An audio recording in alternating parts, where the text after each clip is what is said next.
It happened back in 2006's, deep in the Amazon on the Brazil-Peru line. We were sent in to find a missing squad that went quiet in a restricted patch of jungle. Thought it'd be routine. Just another wet season slog with bad comms and worse bugs. But the forest felt wrong the second we stepped off the river, and something out there moving heavy, like it owned the place.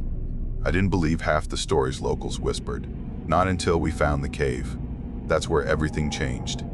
So before we continue, please make sure to like and subscribe to support the channel, and comment down below where you're watching from. Thanks.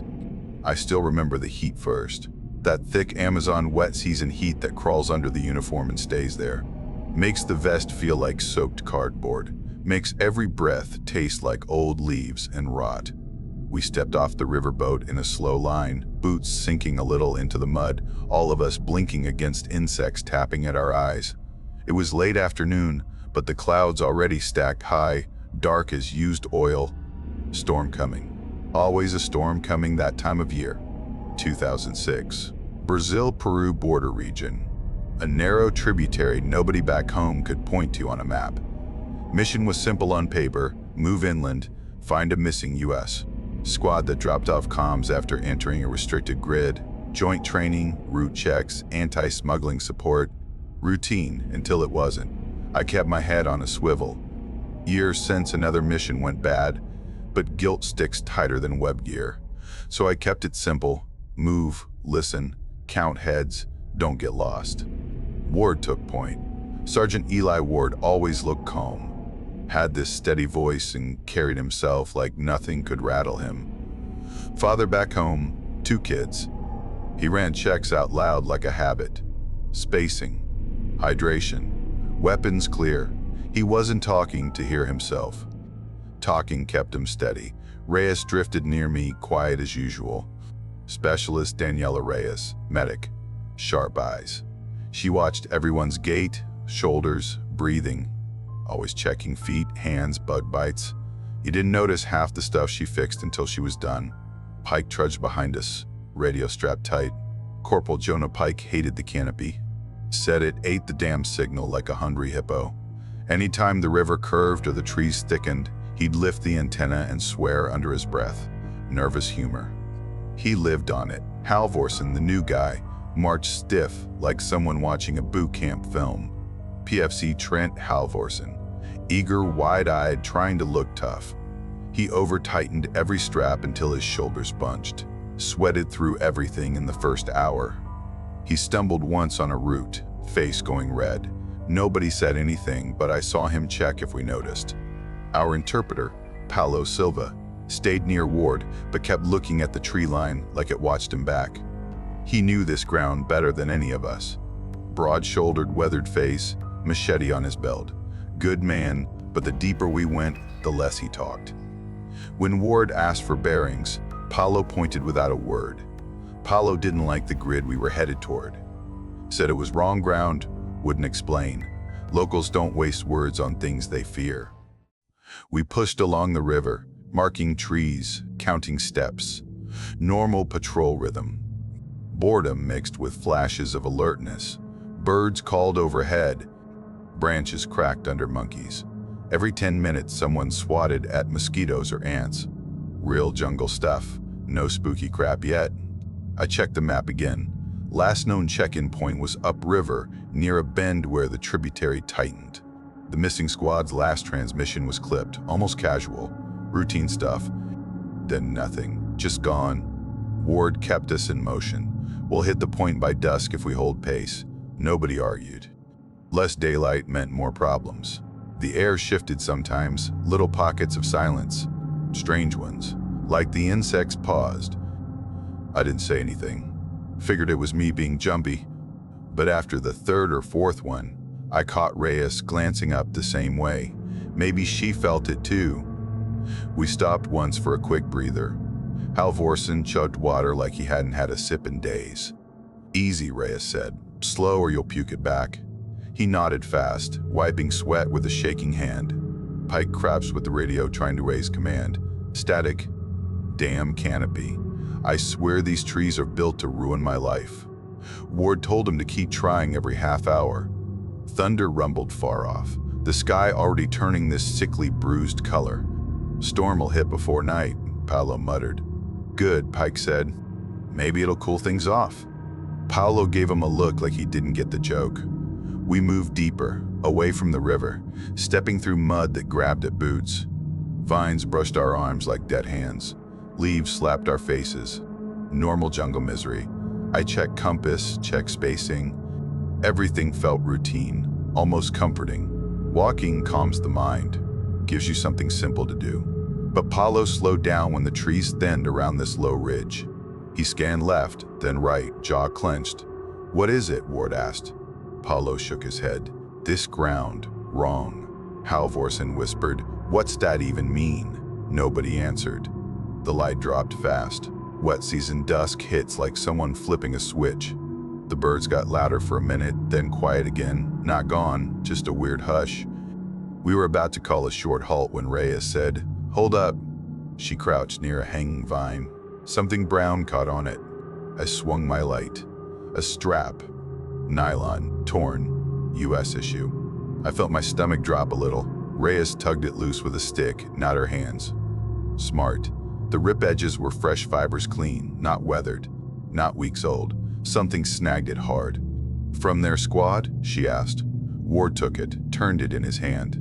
"Could be." His voice was steady, but his eyes weren't. Paolo backed up a step. He didn't want to touch the strap, didn't even want to stand near it.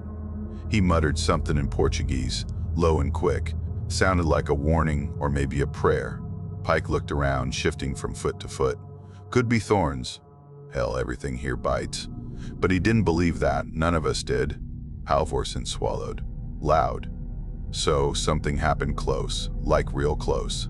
"Stay tight," Ward said. "We keep moving." I nodded, but the air felt different now. Heavy in a way the heat couldn't explain. The jungle didn't look dangerous.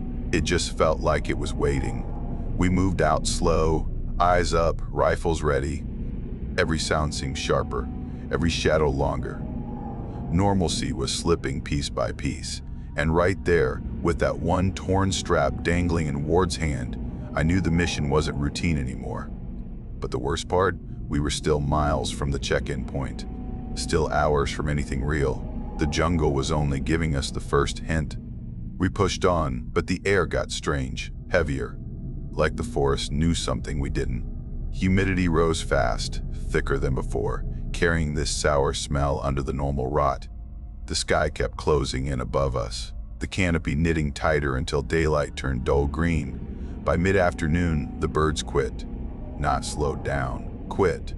1 minute they were calling, next minute, nothing. Pike stopped walking. "You hear that?" Ward scanned the trees. "I hear nothing. That's the problem." Paolo muttered another word in Portuguese. He kept touching this wooden charm on his neck like it kept him steady. We moved anyway. Mission first, but the silence followed like a shadow.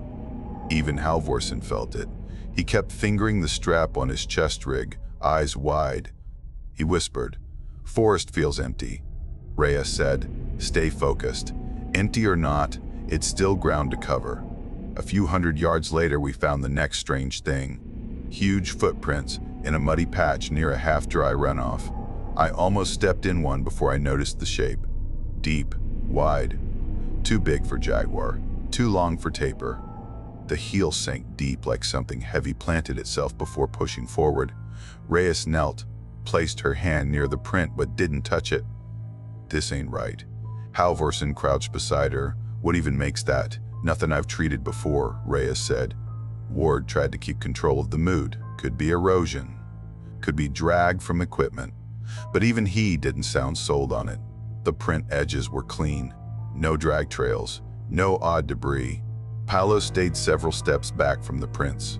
He shook his head, face pale, eyes darting through the trees.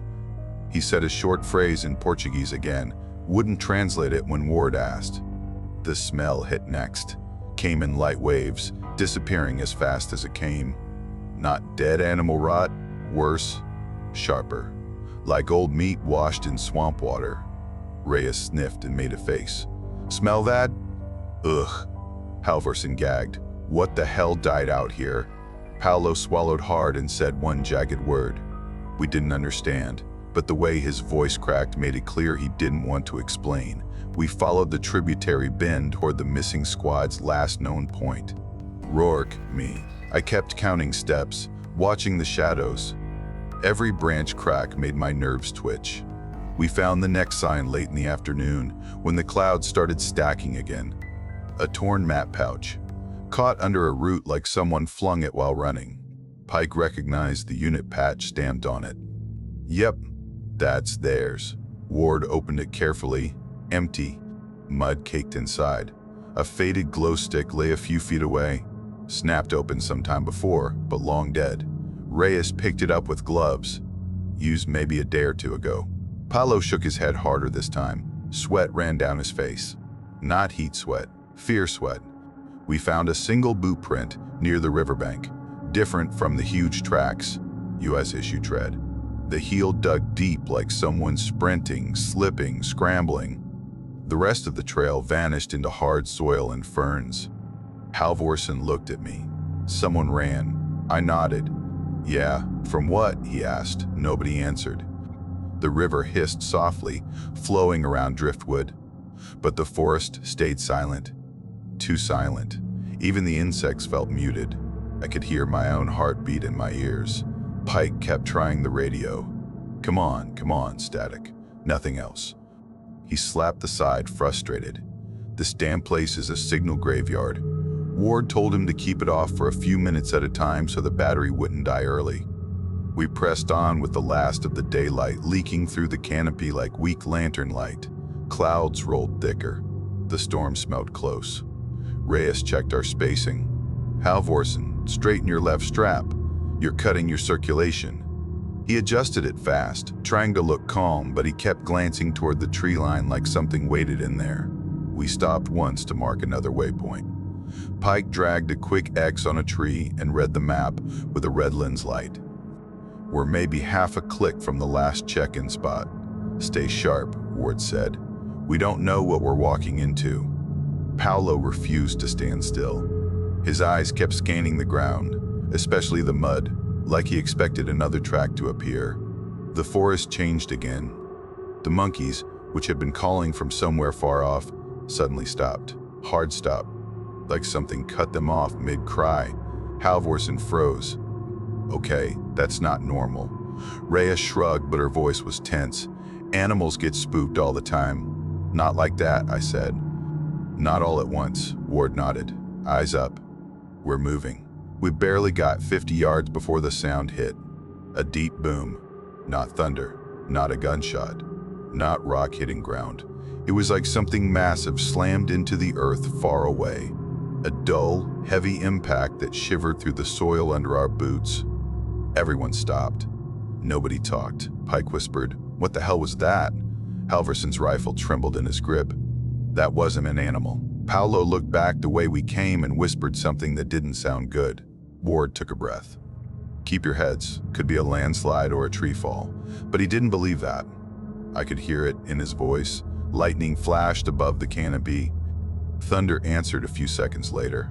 Real thunder this time. The boom we heard before didn't sound anything like that. We pushed forward in a tighter formation. Reed beds brushed our legs. The sky kept darkening.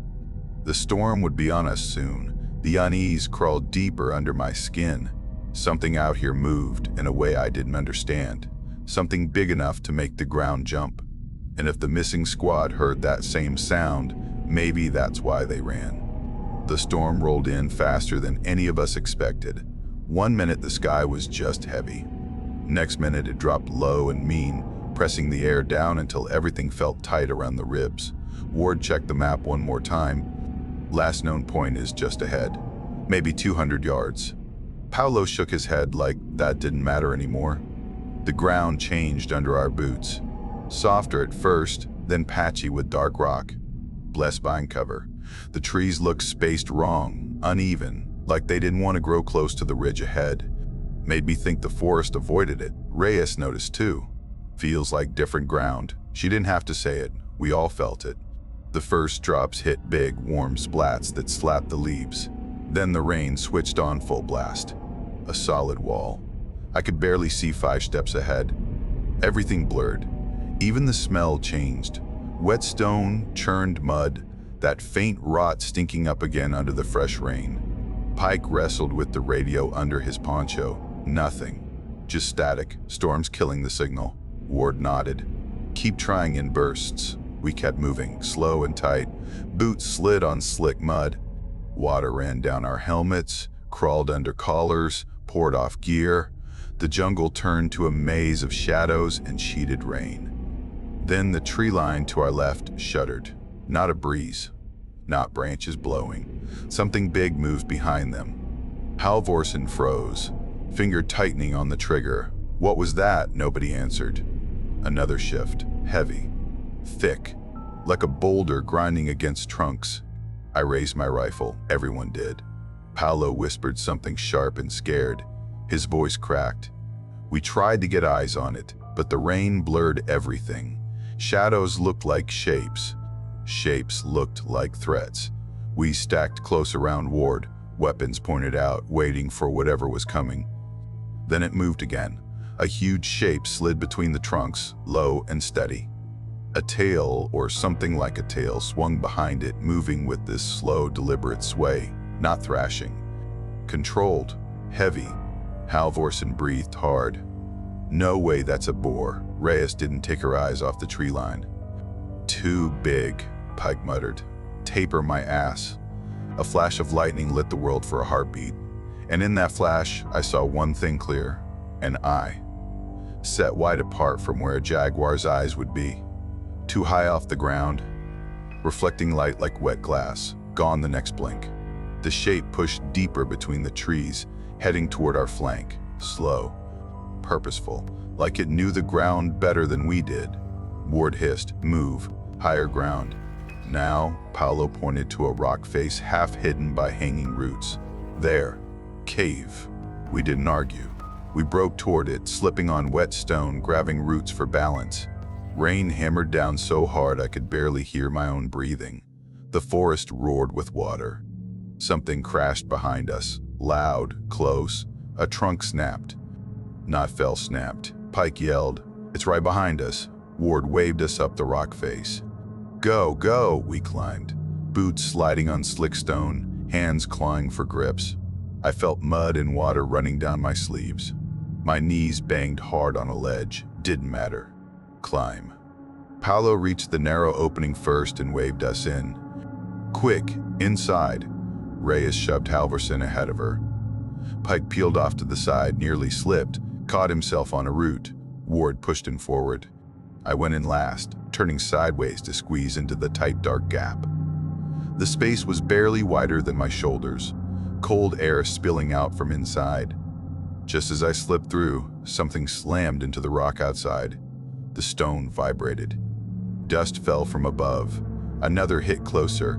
Slow, heavy. Testing, Reyes whispered. It knows we're here. Halvorsen shook so hard I heard his gear clicking. Pike held the radio to his chest like a lucky charm. What the hell is that thing? Nobody answered. Ward crawled deeper into the cave, voice low but firm. Weapons out. Lights low. Stay quiet. Outside, the rain pounded like angry fists, but under it we heard something else. Breathing. Wet, deep breaths. Right outside the entrance. It scraped against the stone, like it was dragging something heavy along the wall, or like it was testing how far it could reach. Paolo closed his eyes and whispered one word. Even without understanding it, I felt the meaning. That thing outside wasn't just wandering, it was hunting. The cave swallowed us in cold air and pitch darkness. The rain echoing outside turned into a dull hiss, like the storm couldn't reach us fully. My breath fogged in the chill. The smell inside was limestone and old wet dirt, and something else hiding underneath, something sharp like old blood and rot sunk deep into the rock. Ward whispered, lights low. We clicked on red lenses. Dim glows bobbed in the dark, barely carving shapes out of the black.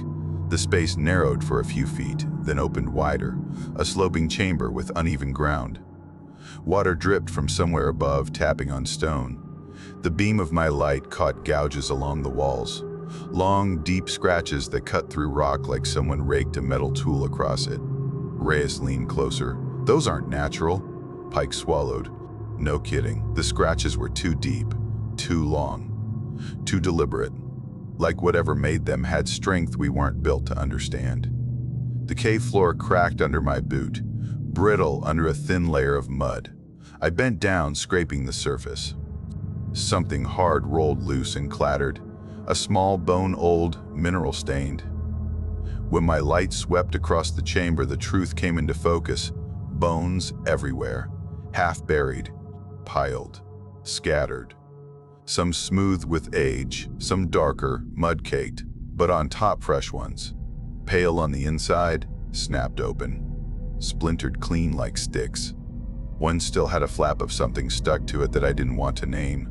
Reyes froze, her breathing tight. "These top ones, they're recent." Halvorsen gagged and turned away, one hand over his mouth. "Jesus, oh man." Ward kept his voice controlled.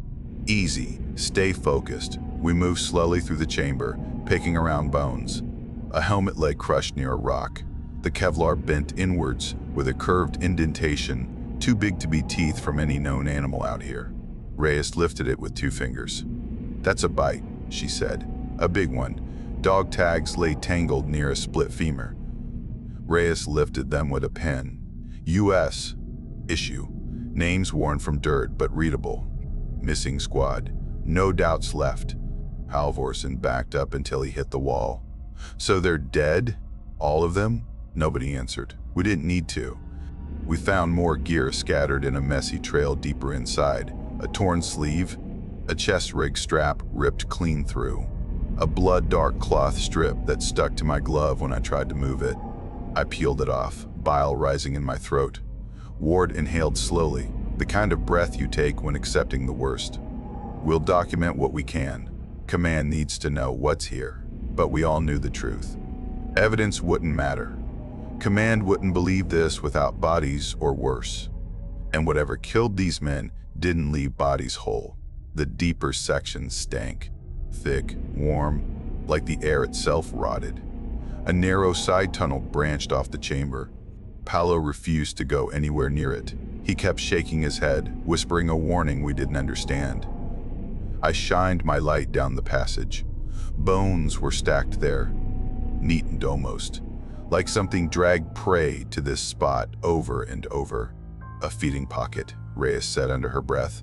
Her hand shook for the first time since I'd known her. Ward moved toward the chamber mouth. "Listen." We all froze. Outside, the storm had muffled to a steady hammering, but under it, faint at first, we heard something heavy. Footsteps, slow, measured, each one making tiny pebbles quiver around our boots. Pike clutched the radio to his chest. It came back. Reyes turned off her light. Lights out. One by one, the red dots blinked off. Darkness swallowed the chamber. Ward whispered, "No sound, don't move." I held my breath, every muscle locked. The air felt colder. I could hear Halvorsen's breathing hitch, Pike's gear scraping as he squeezed himself smaller. My own heartbeat hammered against my ribs loud enough I swore the thing outside could hear it. The footsteps grew clearer. Stones crunched under something massive, something too heavy for any normal animal. The sound paused right at the entrance, as if it sensed a change in the air. My fingers tightened on my rifle until they ached. A shadow filled the gap where the stormlight had leaked into the cave. A massive shade blocked the flickering gray glow. It stood there, breathing slow and wet, its breaths echoing inside the chamber like the world inhaled with it. Halvorsen trembled beside me.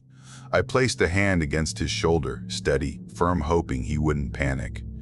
Ward didn't move at all. Reyes stayed silent, but her grip on her med kit strap tightened hard. Paolo pressed his forehead to the rock, whispering the same word again and again. The shape shifted. A low grunt rolled out of the dark, deep enough to vibrate my teeth. It wasn't angry. It wasn't confused. It was just checking its den. A rock near the entrance slid as it stepped in. The ceiling dust rained down. The bones around our boots trembled. It moved with deliberate weight, each step controlled. Not clumsy, not wild. like it knew exactly how to navigate the cramped cave, like it had done this 100 times. The smell got stronger, wet hide, iron, rot. It sniffed the air, slow, long, drawn out. The thing was trying to pick up our scent. Ward signaled with one hand, "Stay still." Absolute stillness. I followed, barely breathing. The silhouette leaned forward, its head lowered toward the ground, near the bone piles. It nudged a skull with something heavy, snout, muzzle, whatever it used, and the sound of bone rolling echoed sharp and unnerving. Halvorsen pressed his fist to his mouth. I nearly grabbed him if he made a sound. The creature grunted, dissatisfied or curious. Then it took one step deeper into the chamber, closer to us. Pike squeezed his eyes shut.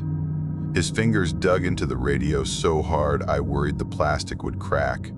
The creature's breathing filled the entire space, cycling slow. It sniffed again. Its footfall vibrated through my boots, up my legs, into my spine. It was nearly on top of us when something small screeched behind it. Bats shaken loose by the storm outside. A swarm burst from a crack near the ceiling. They fluttered around the entrance. The creature turned sharply toward the sound, muscles shifting in the dark. It lunged toward the movement, jaws snapping at the fluttering shapes.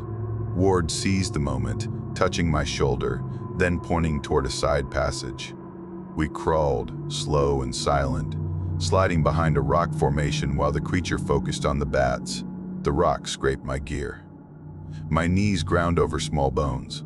My chest was tight enough to crack. Behind us, it snorted angrily, frustrated by the bat's escape. We squeezed into the narrow side tunnel, barely wide enough to fit. The creature's breathing thinned behind us as it moved deeper toward the back crack, searching. We waited in silence until its footsteps faded to the far side of the chamber. Ward leaned close, whispered one thing. "We're leaving at first light." None of us argued. If we stayed longer, we'd be bones in that pile. We waited in the cramped side tunnel for what felt like hours. No one spoke. No one moved. The only sound was slow dripping and the faint rumble of the storm outside.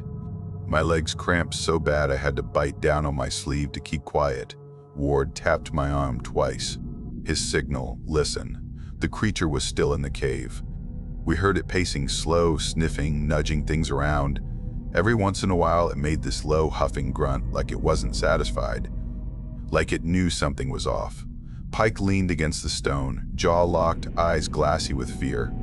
Reyes kept one hand on Halvorsen's shoulder, keeping him steady. Paolo pressed himself into the rock, shaking, whispering his quiet warning word again. Then the breathing got louder, closer. It stepped back into the main chamber. I felt each footfall through the floor. Heavy, steady, confident. It paused right near where we used to be. I could almost picture it sniffing the trail we left in the mud. Ward looked at us in the dark, his silhouette hard and still. He held one finger over his mouth. Silence. Absolute silence. The creature moved into our line of sight. I saw it in pieces because the red lens lights barely touched it, but what I saw stuck in my head for good. Thick legs like tree trunks, hide that looked rough, cracked, scarred from old fights. A long tail sweeping the ground, and the head big, heavy shape for crushing, nose pulling in deep air as it sniffed. Not a dragon, not some myth from ghost stories. An animal, real flesh, breathing, alive. Big as a truck, moving with purpose, not rage. Reyes stared, jaw tight, eyes wide. She studied its scars, its old wounds. She whispered so faint I barely heard her, "It's real. It's really real." Her voice shook, not panic, shock. The creature sniffed again, lowered its head near a crushed helmet. Its jaw opened slightly as it nudged it. It wasn't angry. It was curious. It was checking what it already owned.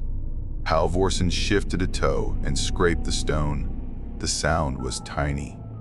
Barely a pebble scratch, but the creature heard it. It froze, head lifted. Breathing stopped. I swear my heart stopped too.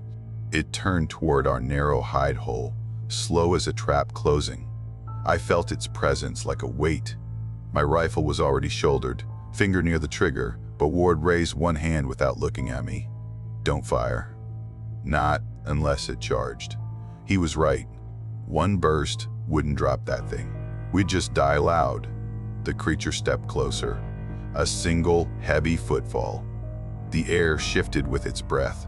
The smell of its hide rolled into the tunnel, wet, earthy, coated in rot and old kills. Reyes held Halverson's hand down when he reached for his sidearm. He was shaking so bad I thought he'd pass out. Pike was frozen, eyes wide like a trapped animal. The creature leaned its head closer to the rock formation hiding us. Its eye glinted in the low light. A deep, slow breath rolled out of its nostrils, brushing the stone with a damp exhale. Paolo whispered something trembling and fast. I couldn't tell if it was a prayer or a warning. The creature took another inch toward us. Then, fluttering, a few bats from earlier trapped deeper in the cave scrambled again. Their wings flapped in the side passage, creating fast little echoes. The creature snapped its head toward the sound instantly, jaws opening with a low grunt. The movement shook dust loose from the ceiling. Ward grabbed my arm again. "Move." We backed deeper into the side passage, crawling low. It wasn't a long tunnel, but it angled around a rock column, just enough to hide us if the creature turned back. We moved slow, knees sliding on cold stone. Bones crunched faintly under my boot. I froze, thinking the creature heard it, but it stayed focused on the bats. We stopped only when the passage narrowed to a crack we could wedge behind. Total black.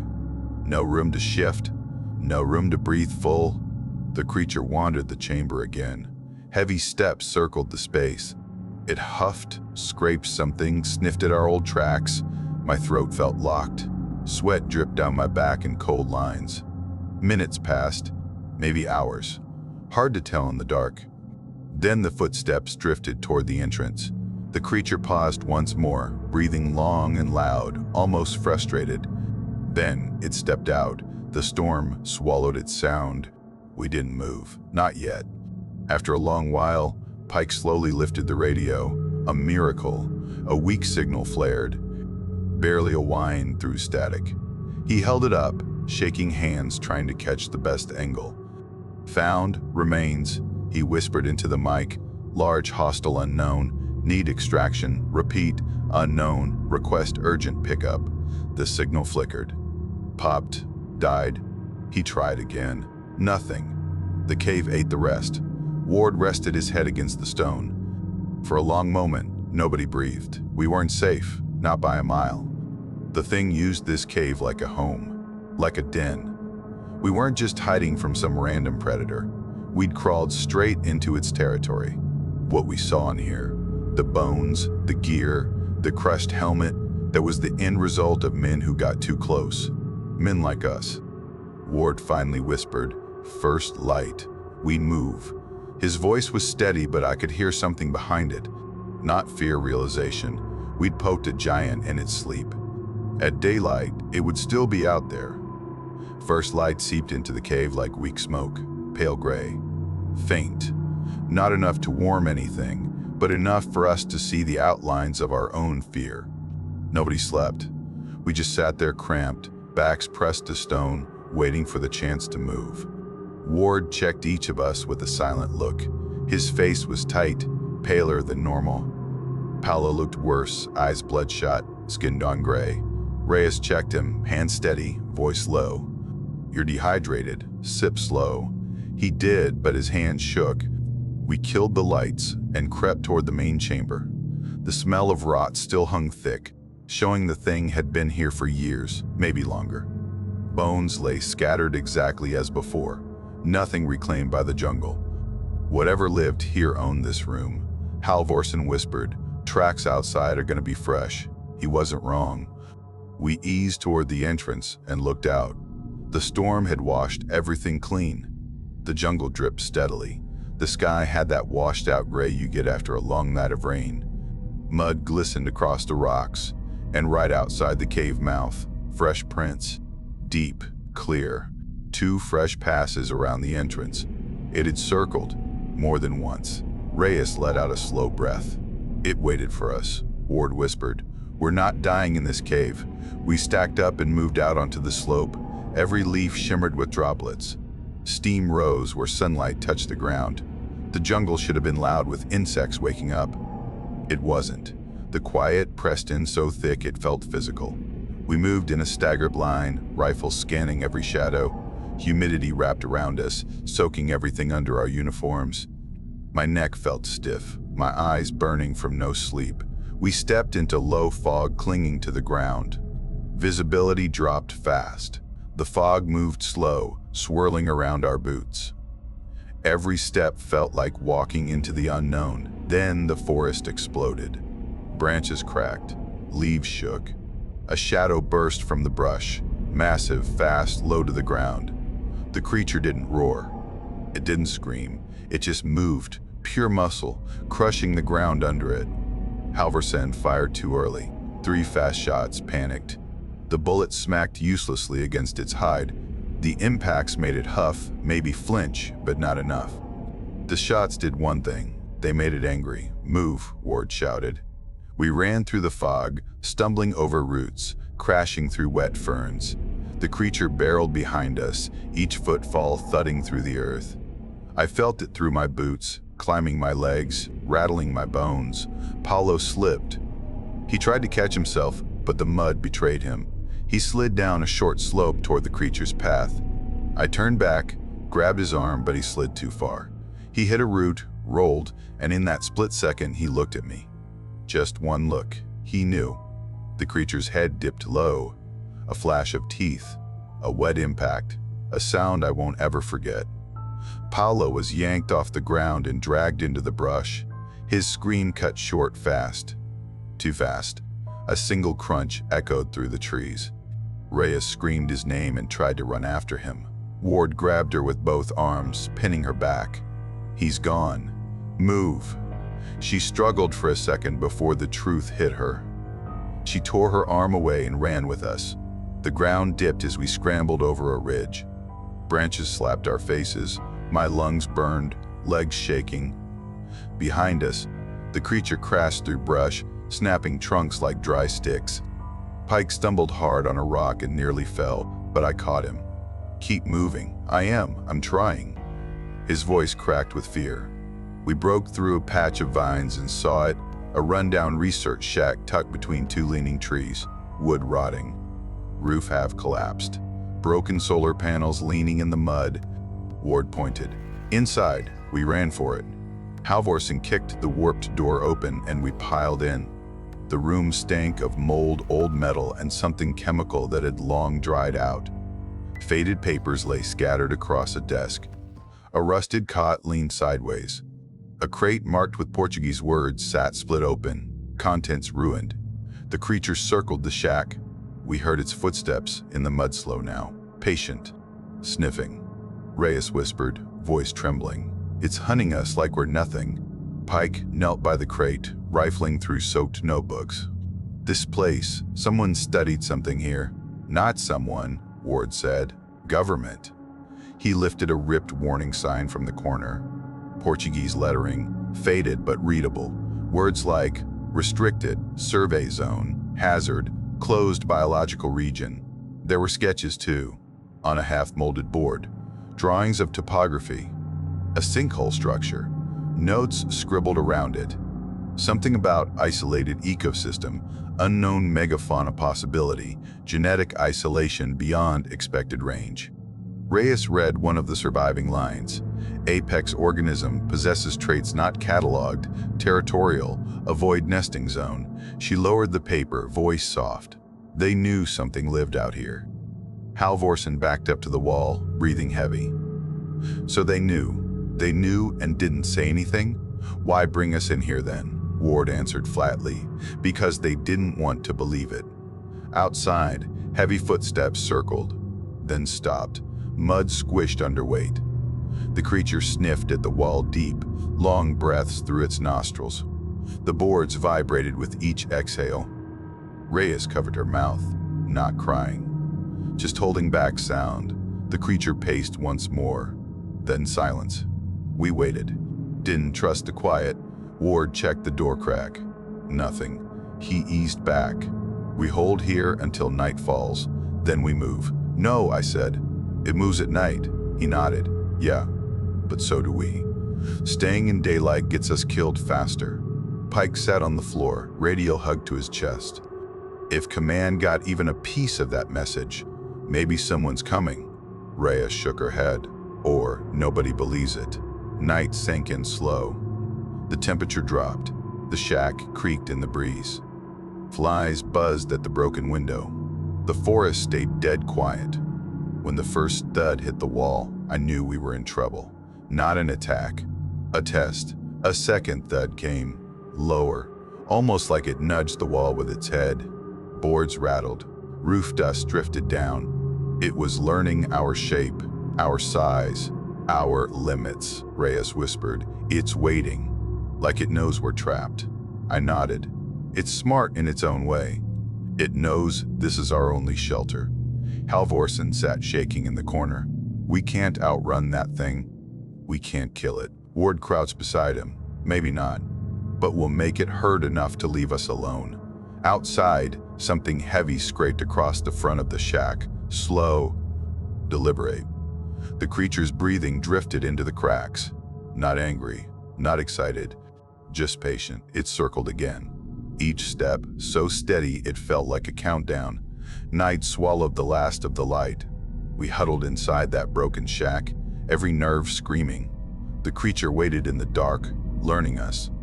Listening. It wasn't leaving. Not until it decided what came next. The shack felt smaller as the night pushed in. Dark pressed up against the broken boards. The air turned thick, damp, too warm for night. I kept my rifle in my lap, eyes on the doorway. Halvorsen sat beside me, breathing through clenched teeth like he was trying to stay quiet through pain. Pike held the radio like a wounded animal. Reyes checked Ward's bandaged arm. He'd torn it earlier climbing out of the cave, blood soaked through the cloth. Outside, the creature paced, not frantic. Slow, testing boards with its weight, sliding its body along the wall. Each thud rattled old nails and sent dust raining down. Ward whispered, "We need a plan." Nobody argued. We would die if we just sat there. Pike took a shaky breath. If Command got my burst, we might have a bird in range. But who knows when? We can't wait on maybes, Reyes said. We need to move before it figures out how to break in. Halvorsen stared at the wall where the creature had last pressed its head. Feels like it already did. Ward wiped sweat from his face. We've got ammo, a couple flares, rope, knives. That's it. And a shack that'll collapse if we sneeze too hard. We need to make a choke point. What kind? Pike asked. I knelt and poked at the floorboards. The river's not far, mud flats near the bank. If we get it stuck, even for a second, it might buy us enough time to run. Ward nodded. Or the narrow rock cleft behind the shack. If we bait it there, it has to hit head on. Reyes looked between the two options. Mud slows it more. Ward gave the final call. River. The creature thudded the wall again, harder this time. Boards cracked. Something splintered near Halvorsen's shoulder. He flinched. Pike stood, shaking. We toss a flare to distract it. Then we run. Ward nodded. We drag it toward the river. Whoever's got the clean shot fires last to keep its eyes on us. Reyes muttered. Eyes, if it even uses them the same way we do. That doesn't matter, Ward said. It moves toward sound and light. That's what we use. We moved slow around the shack, gathering what little we had. My fingers shook as I checked my rifle. That thing didn't fear bullets, but a hit still made it twitch. Twitching was time. Time meant survival. The next thud hit the back wall hard enough to knock loose a board. Cold air rushed in. A giant shadow moved outside, blocking what little night glow filtered through the cracks. A low grunt rolled through the gaps in the wood deep, steady. It knew we were inside. It knew we had nowhere to go, Ward whispered. On me. He held the flare in his good hand and cracked it. Bright red filled the shack. Harsh. Hot. The creature hissed, a low, angry sound, and shifted toward the light. Ward tossed the flare out the opposite window. It clattered through the mud, fizzing bright. Move, move.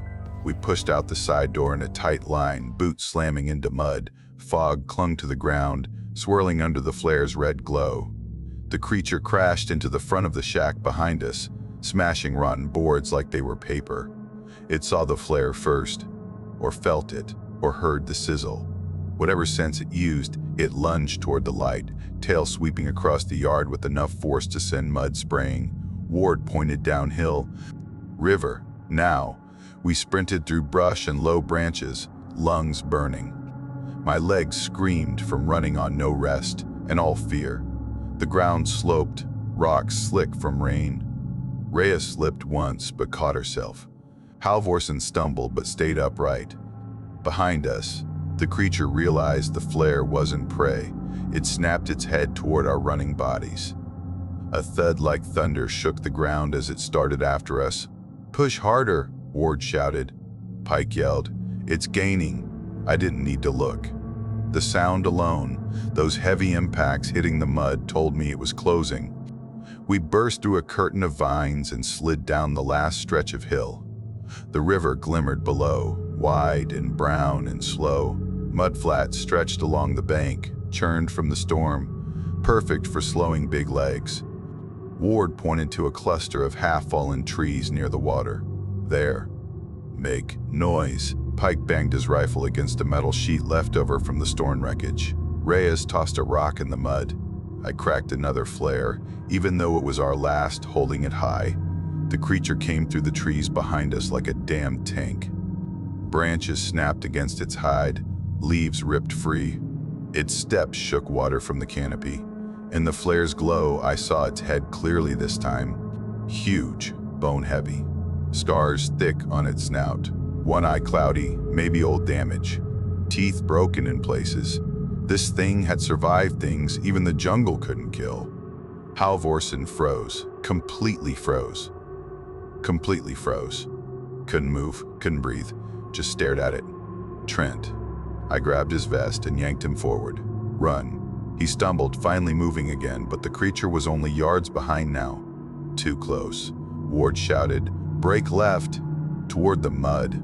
We split, boots splashing into the flats. The mud grabbed at our feet instantly, sucking at our souls. Perfect. Terrifying. The creature charged straight at us. No hesitation. "Go wide," I yelled. "Drag it into the deep patch." We scattered around the boggiest mud, staying just close enough for it to keep tracking us. Close enough to stay alive. It lunged after Ward first. He dodged, but its tail clipped him, sending him spinning into the mud with a shout. Reyes ran to him immediately, hauling him by his vest. The creature sank deeper with each step. Mud splashed high up its legs. It snarled, not loud, just a frustrated grunt, and tried to adjust its footing. "Now," Ward shouted. Pike fired a burst at its face. The rounds sparked off hide, barely making it blink, but it turned its head toward him. Reyes threw a branch at its flank. Halvorsen fired wild shots, hands shaking. I sprinted to the side, waving the last flare. "Over here. Come on, you bastard." The creature turned on me. Fast. Faster than something that big should move. It stomped deeper, mud rising up its legs, sucking tight.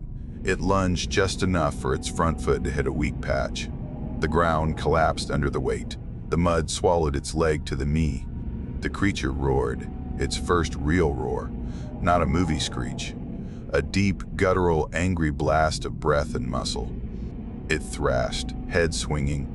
Pike yelled, "Keep moving, don't let it pin you." The creature bucked, pulling free from the mud. It wasn't stuck for good, just slowed. Just enough. Ward pointed to me and Halvorsen. "You two get to the bank. Reyes, help me up." Reyes dragged him to the mud, boots slipping. The creature lunged again, snapping its jaws so close I felt the air move. I ran toward Halvorsen, who was stuck knee-deep. He panicked, pulling wrong. I'm stuck, I'm stuck, I'm stuck." "Stop talking," I growled, grabbing under his arms. "Lift your damn feet one at a time." Behind us, the creature tore free one leg and surged forward again. Another 2 steps, and it'd be on us. A sound cut through the chaos. A low thump. Then another. Then a distant chop. A helicopter. Pike heard it too. Someone heard me. Holy hell, someone actually heard me. Reyes shouted toward the sky, waving both arms. Here! Here! The creature snapped its head toward the sound of the rotors. The noise pissed it off. It snarled and charged through the mud with renewed force, mud spraying high behind it. Move! Wart barked. The helicopter descended through a gap in the canopy, skids dipping low. A crew chief leaned out, waving frantically. Get in. Move. We sprinted for the clearing as the creature crashed up the bank, roaring again, closer, angrier, desperate. Its jaws snapped inches behind Pike as he dove for the bird. Reyes shoved Ward up into the door. Then Pike. Then Halverson. I was last, always last. The creature slammed into the edge of the clearing just as I grabbed the crew chief's arm. Its head snapped toward me, jaws opening wide enough to take me whole. The helicopter lurched upward. My boots swung free as the creature lunged, teeth clashing shut inches below my feet. The bird climbed fast. Wind whipped my face as I dangled half inside. The crew chief hauled me in with a grunt. Below us, the creature stood on the riverbank, watching. Not roaring, not chasing, just watching.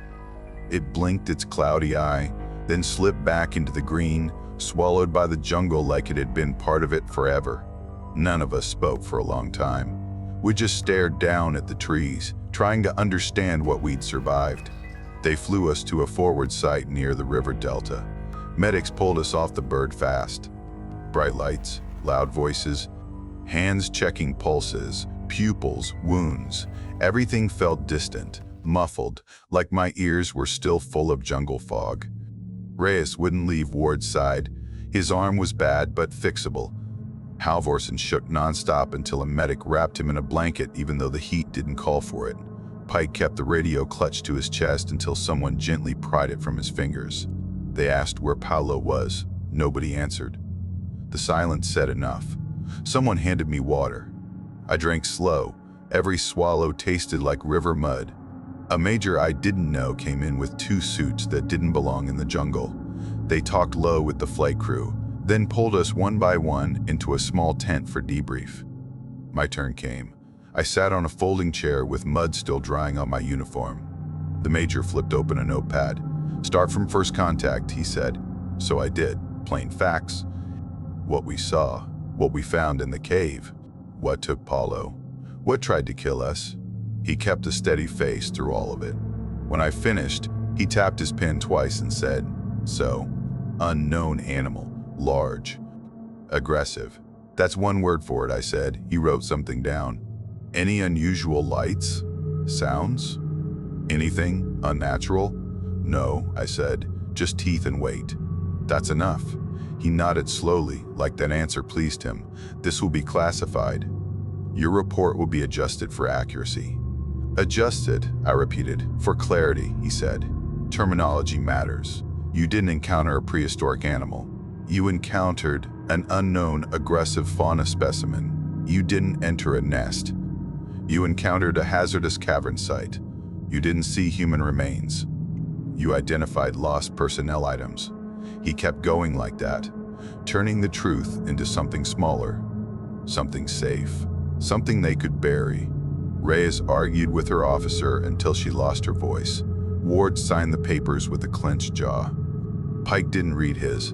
He just scribbled his name and stared at the wall. Halvorsen asked if Paulo's family would be contacted. The suit said his death would be listed as lost during storm conditions. Nothing else. And that was that. They let us shower, eat, lie down, but sleep didn't come easy. Every time I closed my eyes, I saw the cave again.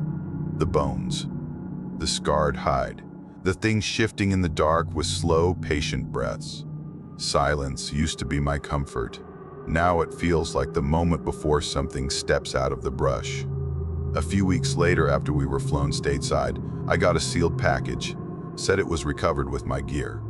Inside were my torn gloves, my canteen, a cracked compass stuff I barely remembered losing. At the bottom of the bag, caught in a seam, was a hard speck of something. Small, misshapen, looked like a bit of thick scale or stone, not metal, not wood, heavy for its size. Dark, with a faint rough texture. It wasn't mine. None of my gear had that on it. I held it in my palm. It felt warm, even though the room was cold. Someone knocked on my door to collect my final paperwork. I closed the bag and handed it over, but the little piece stayed in my hand. I didn't show it, didn't mention it, didn't know what to say. That night, I sat on my bunk and turned it over between my fingers. Thought about that creature standing on the riverbank watching us leave. Thought about how quiet the jungle went when it moved. Thought about how some parts of the world don't want us in them, and maybe never did. Some weeks later, I walked past a secure office where 2 officers stood over a satellite photo on a light board. I wasn't supposed to see it. I only caught a glimpse. A river bend, trees bent outward, and a long shape half hidden in the brush. Blurry, dark, too big to be anything normal. One officer said, "We keep people out of that zone for a reason." I kept walking, didn't say a word, and I still hear it sometimes, deep in the quiet like a memory, buried too close to the surface. That steady, heavy breathing in the dark. So that's the end of our video. If you made it this far, make sure to hit like and subscribe. It really helps the channel and it's free. And if you want more terrifying encounters like this one, check out the other videos on screen right now. Thanks for watching and stay safe out there. See you soon.